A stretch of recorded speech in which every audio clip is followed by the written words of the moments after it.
నియోజకవర్గంలో, తుంగతుర్తి నియోజకవర్గంలో, కోదాడ నియోజకవర్గంలోని కొన్ని ప్రాంతాలలో మొత్తం చెరువులు, కుంటలు ఎండిపోయి ఏ విధంగా ఎడారిగా ఉండేనో మీకు తెలుసు.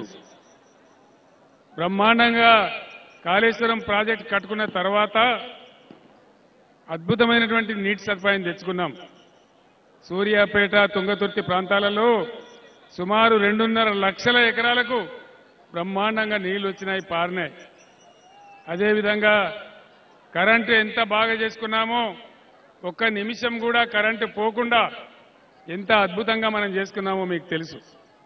అదేవిధంగా అన్ని గ్రామాలు, పట్టణాలు పల్లె ప్రగతి, పట్టణ ప్రగతి కార్యక్రమాలతోని, పచ్చని చెట్లతోని ఎంత బాగా చేసుకున్నామో మీకు తెలుసు. జగదీశ్వర్ రెడ్డి గారి నాయకత్వంలో సూర్యాపేట పట్టణం ఎంత బ్రహ్మాండంగా అభివృద్ధి చేసినామో మీకు తెలుసు. దీన్ని జిల్లా చేసుకున్నాం. సూర్యాపేటను మెడికల్ కాలేజీ తెచ్చుకున్నాం. సద్దుల చెరువు అయితే ముద్దుల చెరువు చేసుకోగలిగినాం. సద్దుల చెరువు కాదు, దాన్ని చూసి పోయినసారి వచ్చినప్పుడు నేనే ఆశ్చర్యపోయినా.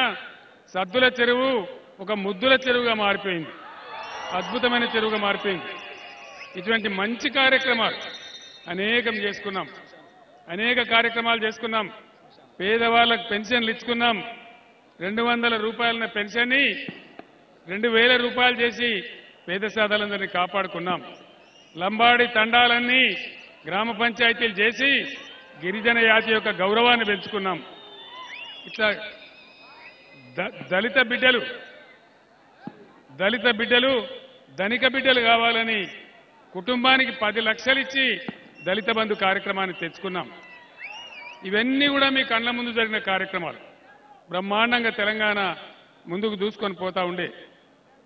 ఈ మధ్య జరిగినటువంటి ఎలక్షన్లలో కాంగ్రెస్ పార్టీ అడ్డగోలు హామీలు ఇచ్చి, అడ్డగోలు వాళ్ళ నోటికి మొక్కాలి, ఎదురైన మాట చెప్పి మనల్ని మోసం చేస్తే 1.8% తోని మనం ప్రభుత్వాన్ని కోల్పోయినాం. సరే, ప్రజల ఆశీర్వాదం, ప్రజలు ఏ పాత్ర ఇస్తే ఆ పాత్ర పనిచేస్తాం. కానీ ఈనాడున్న కాంగ్రెస్ గవర్నమెంట్ ఒక్కటంటే ఒక్క హామీ కూడా అమలు చేయలే. చేసిన ఒక్క బస్సు హామీ కూడా కిరికిరిగా ఉన్నది తప్పితే అనుకున్న పద్ధతిగా లేదు. ముఖ్యమంత్రి గారు చెప్పినారు, మనం 2 విడతలుగా రైతులకు 30,000 కోట్ల రూపాయలు రుణమాఫీ చేసుకున్నాం, అద్భుతంగా చేసుకున్నాం. అదేవిధంగా రైతు బంధు ఏ విధంగా వస్తా ఉండే, ఈసారి రైతు బంధు అందరికి వచ్చిందా? అందరికి రాలేదు కదా. ఎవరికి వచ్చిందో దేవునికి ఎరుక. ఇప్పుడు అది ఉంటుందో ఊడగొడతారో కూడా తెలియదు. రైతు బీమా కూడా ఉంచుతారో ముంచుతారో తెలియదు. కరెంటు మాయమైపోయింది, బ్రహ్మాండంగా ఉన్న కరెంటు మాయమైపోయింది. మిషన్ భగీరథ నీళ్లు, అద్భుతంగా ఇంటింటికి వచ్చిన నీళ్లు అవి కూడా మాయమైపోయినాయి. జగదీశ్వర్ రెడ్డి గారి నాయకత్వంలో అటు పెద్ద దేవులపల్లి నుంచి కానీ, ఇక్కడ అటు టేల్పాండ్ నుంచి కానీ, ఇక్కడ పాలేరు నుంచి కానీ శుద్ధమైన నీళ్లు తెచ్చి ₹1 టౌన్లో నల్లా కనెక్షన్ ఇచ్చి ప్రతి పేదవాడి ఇంట్లో నల్లా పెట్టి రూపాయి ఛార్జీ లేకుండా మనం చేసుకున్నాం. సూర్యాపేటది ఒక విచిత్రమైన పరిస్థితి. 30 ఏళ్లు మూసి మురికి నీళ్లు తాగించింది ఇదే కాంగ్రెస్. ఈ కాంగ్రెస్ రాజ్యంలోనే 30 సంవత్సరాలు మురికి నీళ్లు తాగించినారు మనకు. అది కూడా మీ అందరికీ తెలుసు. ఆ బాధలన్నీ పొడగొట్టి బ్రహ్మాండమైన పద్ధతిలో మనం అద్భుతమైనటువంటి మిషన్ భగీరథ తెచ్చుకున్నాం. దాన్ని కూడా నాశనం చేస్తా ఉన్నారు. అది కూడా నడిపేటువంటి పరిస్థితి లేదు. ఏ వర్గానికి కూడా ఆదుకునే పరిస్థితి లేదు. కాంగ్రెస్ గవర్నమెంట్ వచ్చిన కాడి నుంచి 225 మంది రైతులు ఆత్మహత్య చేసుకుంటా ఉన్నారు. పండించిన ధాన్యం కూడా కొనే తెలివి కూడా లేదు ఈ ప్రభుత్వానికి. ఈరోజు చాలా చోట్ల కొనుగోలు కేంద్రాల దగ్గర ప్రజలు నన్ను ఆపి, సార్ 20 రోజులైంది మేము వడ్లు తెచ్చి, 15 రోజులైంది ఇప్పటివరకు కాంటా పెడతలేరు, కొంటలేరు అని చెప్తా ఉన్నారు. ఈ రకంగా అన్ని రకాలుగా ఫెయిల్ అయింది. ఏం చెప్పిండు ముఖ్యమంత్రి? మీరు పరిగెత్తుండ్రి, ఉరుకుండ్రి, కేసీఆర్ 1,00,000 మాఫీ చేసిండు కదా, నేను 2 లక్షలు మాఫీ చేస్తా, డిసెంబర్ 9 నాడు 10:30 గంటలకే మీ లోన్ మొత్తం కట్టేస్తా అని చెప్పినాడు. లోన్ మాఫీ అయ్యిందా? అయ్యే అవకాశం ఉందా? నామం పెట్టినట్టేనా? మరి మనం ఏం చేయాలా? ఈ సందర్భంలో మనం ఏం చేయాలా?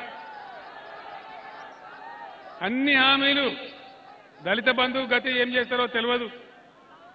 రైతు బంధు 5 ఎకరాలకే ఇస్తాం, 3 ఎకరాలకే ఇస్తాం, వ్యవసాయం చేసినోనికే ఇస్తాం. ఎన్ని గలీజ్ మాటలు మాట్లాడుతున్నాండి. రైతులంటే మీకు బిచ్చగాళ్ళ కనబడుతున్నారా? రైతులంటే మీకు లక్ష్యం లేదా?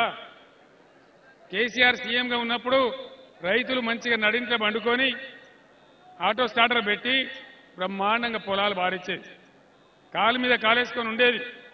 సమయానికి పెట్టుబడి వచ్చి అప్పులు తీసుకునే అవసరం లేకుండా బ్రహ్మాండంగా వ్యవసాయం చేసేది.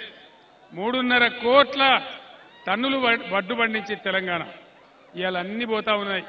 కేసీఆర్ పక్కకు జరగంగానే కట్కా బంద్ చేసినట్టే కరెంటు బంద్ అవుతుందా?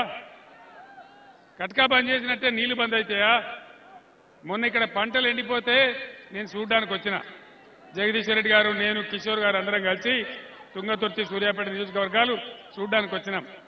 కేసీఆర్ వస్తుండనగానే కాలువల నీళ్లు ఇవ్వాలి, కేసీఆర్ రెడ్డికి వెళ్ళిపోగానే మళ్ళా నీళ్లు బంద్ చేయాలి. ఈ నాటకమా? ఇంత ఘోరమా? కాళేశ్వరం ప్రాజెక్టులో 1, 2 పిల్లర్లు మునిగిపోతే దానికి సంబంధించి దాని ఏదో పెద్ద ప్రపంచమే మునిగిపోయినంత దుష్ప్రచారం చేసి నీళ్లు మొత్తమే రాకుండా చేసినారు. 60-70 టీఎంసీల నీళ్లను సముద్రానికి వదిలిపెట్టినారు. ఒకవేళ అది ఎత్తి కనుక కరెక్ట్ పోస్తే 1 ఎకరం కూడా పంట ఎండేది కాదు. మరి ఏం జరగాలి?